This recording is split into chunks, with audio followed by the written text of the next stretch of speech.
കഴിഞ്ഞ ദിവസം ഒരു ദൃശ്യം പുറത്തു വന്നിരുന്നു. ഈ ദൃശ്യം കണ്ട നമ്മുടെ രാജ്യത്തെ ബഹുഭൂരിപക്ഷം ജനങ്ങളും ഞെട്ടിത്തരിച്ചു നിൽക്കുകയാണ്. ഇങ്ങനൊരു പ്രധാനമന്ത്രി സ്വന്തം ജീവൻ പണയം വെച്ച് ജനങ്ങൾക്ക് റോൾ മോഡൽ കാണിക്കണമോ എന്നാണ് ഇപ്പോൾ യഥാർത്ഥത്തിൽ സോഷ്യൽ മീഡിയയിൽ പൊതുജനങ്ങൾ ചോദിക്കുന്ന പ്രധാനപ്പെട്ട കാര്യമെന്ന് പറയുന്നത്.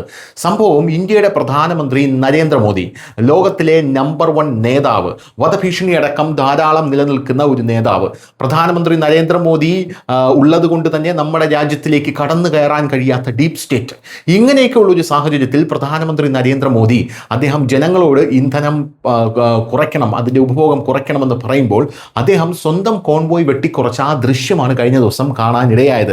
അതായത് ഒരു കാറ്, പ്രധാനമന്ത്രിയുടെ പിറകിൽ മറ്റൊരു കാർ, ഒരു കാർ മാത്രമേ ഉള്ളൂ. പല ആൾക്കാരും ചോദിക്കുന്നത് താങ്കളുടെ ജീവൻ പണയം വെച്ച് ഇത്തരത്തിൽ ഒരു പ്രവൃത്തി ചെയ്യണമോ നരേന്ദ്രമോദിജി എന്നാണ് പല ആൾക്കാരും സോഷ്യൽ മീഡിയയിൽ ചോദിക്കുന്നത്. ഇപ്പോൾ ഇതാ പശ്ചിമേഷ്യയിൽ തുടരുന്ന ഗുരുതരമായ സംഘർഷങ്ങൾക്കും ആഗോളതലത്തിൽ ഇന്ധനവിലയിലെ മാറ്റങ്ങൾക്കും ഇടയിൽ പ്രധാനമന്ത്രി നരേന്ദ്രമോദി ഒരു മാതൃക സൃഷ്ടിച്ചിരിക്കുകയാണെന്ന് പലരും പറയുന്നു. പെട്രോളും ഡീസലും ലാഭിക്കാൻ രാജ്യവാസികളോട് അഭ്യർത്ഥിക്കുക മാത്രമല്ല, മാറ്റം സ്വയം ആരംഭിക്കണമെന്നത് കർശനമായി നടപ്പിലാക്കുന്നതിലൂടെ അദ്ദേഹം സ്വയം തെളിയിച്ചിരിക്കുകയാണ്. സാധാരണയായി പ്രധാനമന്ത്രിയുടെ സുരക്ഷയ്ക്കുള്ള ബ്ലൂ ബുക്ക് പ്രോട്ടോകോൾ അനുസരിച്ച് അദ്ദേഹത്തിന്റെ വാഹനവ്യൂഹത്തിൽ 14 മുതൽ 17 വരെ ഹൈടെക് വാഹനങ്ങൾ ഉണ്ടാകും. അദ്ദേഹം ഒരു സംസ്ഥാന പര്യടനത്തിലായിരിക്കുമ്പോൾ പ്രദേശത്തെ പോലീസിന്റെയും സുരക്ഷാ സേനയുടെയും വാഹനങ്ങൾ കൂടി വരുന്നതോടെ ഈ എണ്ണം 30 മുതൽ 40 വരെയായി ഉയരും.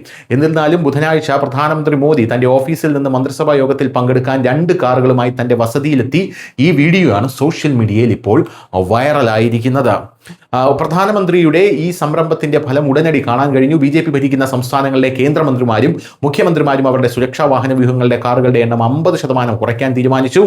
Z+ സുരക്ഷയുള്ള പ്രതിരോധ മന്ത്രിയുടെ വാഹന വ്യൂഹത്തിൽ സാധാരണയായി 11 കാറുകളാണുള്ളത്. അത് അദ്ദേഹം 4 ആയി കുറച്ചു. പ്രധാനമന്ത്രിയുടെ അഭ്യർത്ഥന കണക്കിലെടുത്ത് കേന്ദ്ര ആരോഗ്യമന്ത്രി JP നദ്ദയും തന്റെ വാഹന വ്യൂഹത്തിലെ കാറുകളുടെ എണ്ണം 11 നിന്ന് 4 ആയി കുറച്ചിട്ടുണ്ട്. News desk, news Malayalam.